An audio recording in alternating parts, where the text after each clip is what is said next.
Hi there, welcome to the Holistically You Summit, the Breast Cancer Summit. We'll be talking about nutrition, essential oils, other complementary natural therapies to support you while you're going through breast cancer treatment, whether that be surgery, radiation, or chemotherapy. We'll be going over tools for all of those to support you during this time.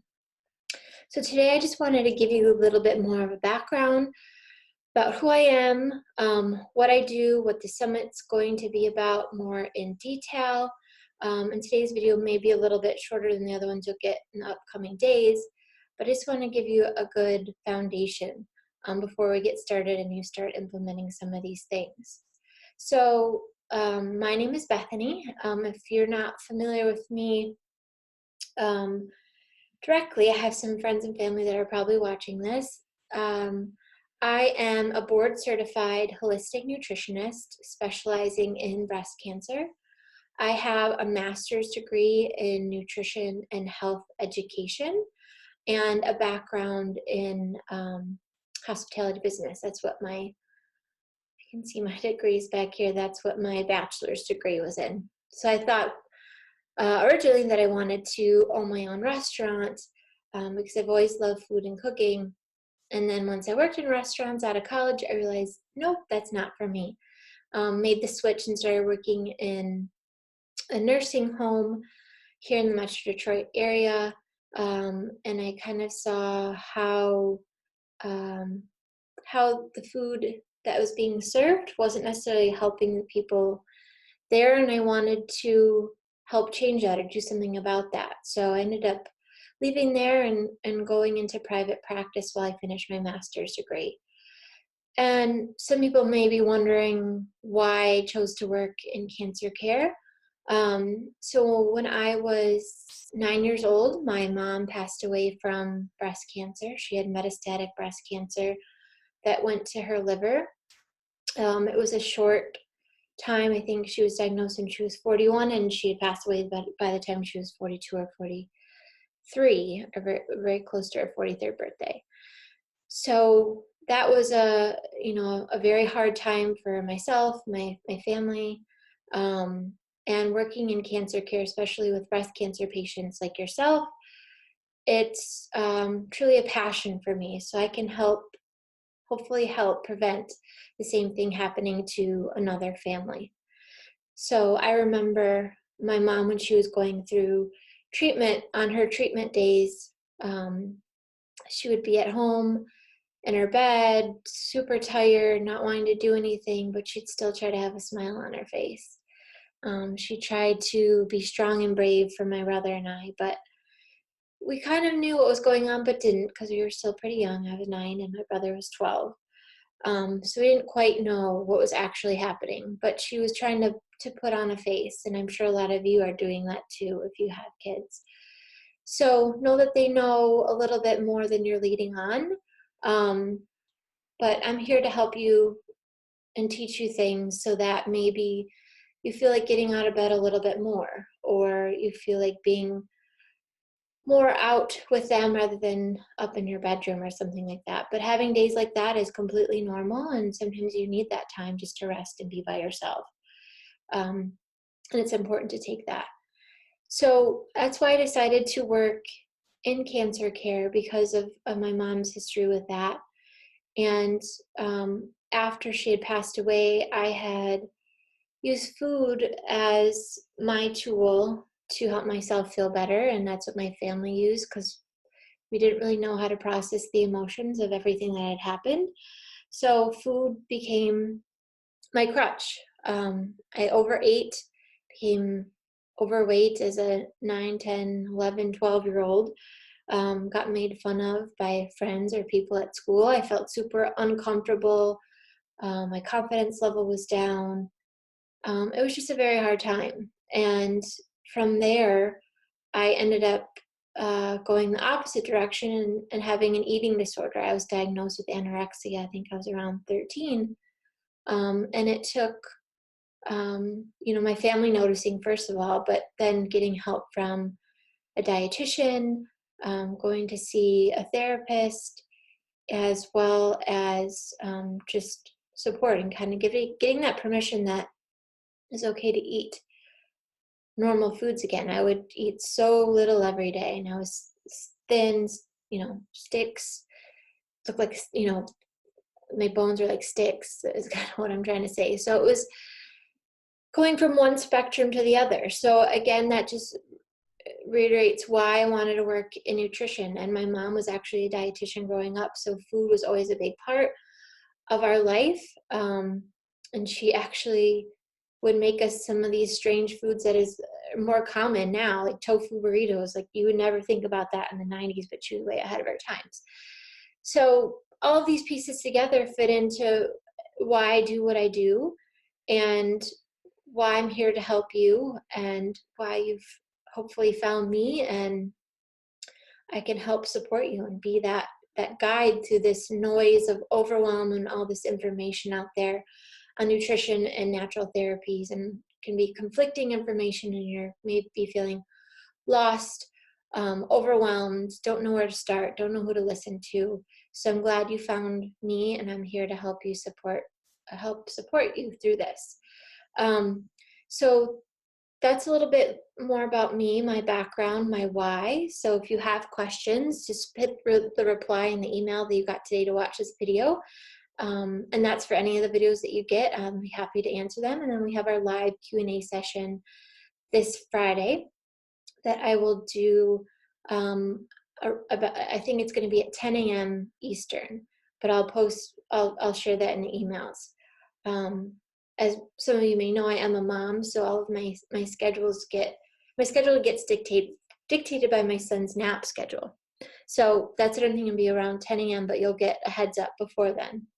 So if you have questions you want to save till then and talk through it live, then we can do it that way too. So that's a little bit more about me. So I want to tell you more about the setup of these videos. So I'm going to try to keep them around 30 minutes or maybe a little bit less, so that you actually have time to sit down and watch them, and it's not too much information at once or too much to take on and try to change. But you'll also be getting resources with each video. So with tomorrow's video, you'll be getting, we're talking about nutrition more in depth, and you'll be getting some information, some recipes to start incorporating. And then on Wednesday, we're going to be doing, talking about essential oils, and you'll receive recipes for a couple roller bottle that you can make and use at home. And then the next day after that, we'll be talking about other complementary therapies and making the switch to green products in your home and for your self-care, just to support you in this as well. And you'll be getting a video and some more information about one of the complementary therapies, Reiki, if you're not familiar with that. So we have a Reiki practitioner doing a short video as an add-on for that. And then, like I said, we'll have our live Q&A session on Friday. So I'm looking forward to sharing all this information with you, and I'm so glad you're here, you found us, whether you're going through treatment currently or you have treatment coming up, or you're a caregiver of somebody going through treatment. I'm so happy you're here. And like I said, please let me know if you have questions, and we'll go through the live Q&A on Friday. So I'm happy to connect with you and share with you a lot of this information that I have used with my one-on-one clients in the past and have worked really well.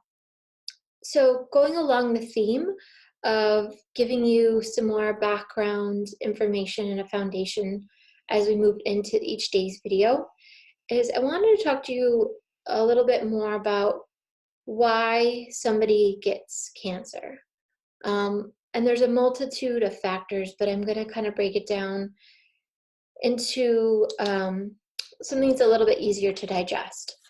So I'm going to draw a little something and then point it out to you as I talk you through it. And I wish I had a whiteboard behind me to be a little bit easier, but we're just working with what we have. So each one of our cells is replicating all the time, whether it's a cell dies off, or we're growing, like, our hair cells are always replicating and growing. Whether it's, new skin, it's happening all the time, our digestive tract. So it's happening all the time. So our cells are dividing and replicating all the time. So say these are a couple cells here, and then when they replicate and divide, they create two identical daughter cells, is what they're called. So in our bodies, we have things in our immune system that will double check, and proteins and things that will double check that the system, this replication is happening properly. Sometimes a mistake happens, and if our immune system doesn't catch it, then that mistake gets replicated and passed on to the next generation of daughter cells. So usually if our immune system catches this mistake, it will tell the cell to kill itself, which the technical term is apoptosis. So if you're seeing things, if you're doing your own research, that's what that term means. It just means automatic cell death. So if a mistake happens, say in one of these cells here, our little sad face, then our immune system would tell that cell to kill itself, so it doesn't pass on that mistake to the next generation of cells. But if for some reason, that cell, our immune system misses that, or something's happening so quickly that it's not able to catch that mistake, and we'll talk about what those things are in a minute, then that mistake is passed on to the daughter cells. And that's how we get cancer, is those mistakes keep getting replicated and passed on, replicated and passed on. And this is where, a tumor occurs, is these mistakes of these daughter cells that have had this mistake happen in the transcription of DNA, this copying of the DNA to the next generation, then that gets passed on to the next one, and it keeps going like that. And that's where the tumor arises. And this takes a long time to do, for us to actually notice. Like if you're doing self-breast exams, and maybe that's how you found your breast cancer, it takes quite a while for that actually to become palpable, to actually be able to feel it on yourself. So this is happening over a period of time. So it's not necessarily, tonight there's a mistake and tomorrow you have a giant tumor. It takes time. So why would this mistake happen in the first place? And why are we talking about nutrition, essential oils, and other natural therapies to support you in this journey? Because cancer is not just a one reason thing. It's a multifaceted, multifactorial disease that grows and happens over time, like I said, but there's many factors to it that create this tumor, this disease in our body.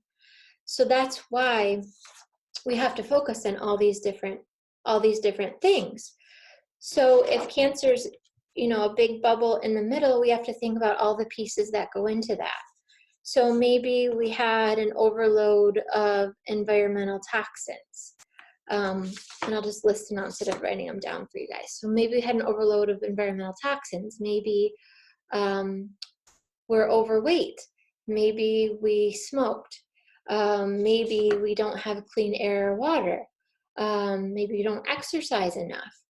Maybe we're not focused on our mental health. Maybe we have like a past trauma we haven't worked through, or in a bad relationship. Emotional things can show up and manifest into cancer as well. Maybe it's like we're having too much alcohol. Maybe our stress is way too much and overwhelming us. Maybe we're not sleeping well. So it's all of these pieces together. We're not eating a healthy diet.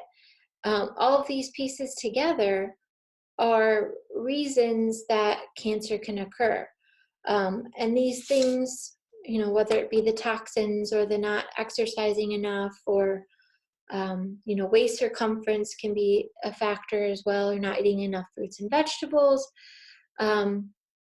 Whatever piece that is, it can lead to, inflammation in the body, our bodies not being able to detox out certain things. And when there's those things happening, that's where the mistakes happen. So maybe the growth gets accelerated, the immune system can't catch the mistake fast enough, and then it gets passed on. And then by the time that happens, it's almost too late and the tumor's already starting to develop. So it takes approaching all of these pieces to actually help you in your fight against cancer, because it's not just about one thing. And this isn't meant to blame you for any of these pieces. It's about, reflecting on what's been going on in your life and what changes can you make to support your future. And that's what I'm here to help you with. So a big piece that because of my background in nutrition, is helping you with diet, because that's a huge piece that has a big effect on, toxins that you're taking in your body, depending on if you're eating organic food or where your food sources are from.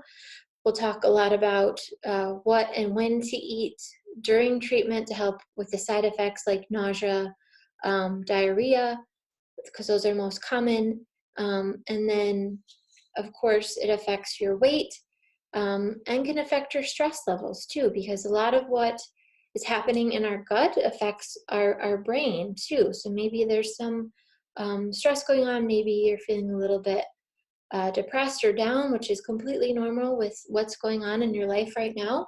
But food is very supportive in all those things. So that's why this week we're going to go over a multitude of things with a little bit more in depth on nutrition and essential oils, because that's what I'm an expert in, so that you get exposed to those other options and can start incorporating them into your healing journey, so that you get all the pieces to the puzzle, since cancer is such a multifactorial thing. And we want to keep cancer on its toes, because it's easily, these cells are able to adapt easily. So we want to keep the cancer on its toes and use all the tools in our tool belt that we're able to, in a cost-effective, evidence-based, supportive way. So that's why I want to share all these pieces with you, so that you can use them and pick and choose what feels right for you, and what's available to you. And I'll share also resources in our area here in Metro Detroit, because I know that's where a lot of you are going to be watching from. But there's lots of these natural healers and workers that are in a lot of areas. So if you have questions about other places, let me know. But that's why we're taking this holistic approach, why it's called Wholistically You, because it's about all those pieces. And it's supporting while you're getting your conventional treatment. So that's another piece of the puzzle. So you're using, the conventional treatment because it's been shown to be effective. And we're just supporting the other pieces to that, because when you go to your oncologist or radiologist, they're not necessarily going to talk to you about these other things. And it's not really their job too. They're not an expert in these other complementary therapies. They know exactly what they're doing. They're focused on what they're doing. And I appreciate that. But that's why there's people like me and other natural practitioners that are, coming together to work on that whole piece, that whole person perspective. So it may be hard for you to talk to your doctor about this, but I encourage you, if you decide to incorporate the things that we'll be talking about these future videos, please share it with your doctor so that they're on the same page. But anything that I will be sharing with you has been shown to be evidence-based and doesn't doesn't harm the treatment that you're going through already. It's supportive of it. And when I say evidence-based, any of the information that I give you, I try to use from human studies. Some of the things I'll talk about when we're talking about the essential oils on Wednesday are more animal and cell studies, just because we're a little bit behind, and I'll explain that a little bit more on Wednesday. But everything that I'll be talking to you about is based on research and my experience in clinical practice. So I just wanted to share why we're doing this whole approach, and hopefully that sounds like something that you're wanting to incorporate or help someone else incorporate if you're the caregiver, so that you're feeling well in all pieces, and this cancer is getting all the tools in the toolbox so that you're supported in your journey. And when we talk tomorrow a little bit more about nutrition and the side effects, what I wanted to mention today was that a lot of the side effects that happen with our digestive tract are because, at least if you're going through chemotherapy, are because chemotherapy attacks fast-growing cells. So we were talking about how the mistakes get passed on to the daughter cells. So this is happening very quickly, and then our immune system doesn't catch it. So the chemotherapy attacks fast-growing cells. So that's anything in our digestive tract is fast-growing. It's always overturning, just because of different foods that we're eating. Maybe get scratched by, we're eating some popcorn or something that's a little bit more coarse. So it's always changing. So that's why digestive issues are one of the number one side effects of chemotherapy. So we'll be talking about ways to reduce that, and then when we talk about essential oils, I'll give you a recipe for a cream if you're going through radiation to support that. And then we'll be talking about as well cancer-fighting foods for breast cancer tomorrow. So I'm looking forward to sharing a lot more information with you guys. And like I said, if you have questions while going through this, or if you're not able to attend the live Q&A on Friday, please feel free to email me back or find me on social media, either through a Facebook page or Instagram. And I'm here to support you through this. And I'm looking forward to being on this journey with you. I'll talk with you tomorrow, and be well.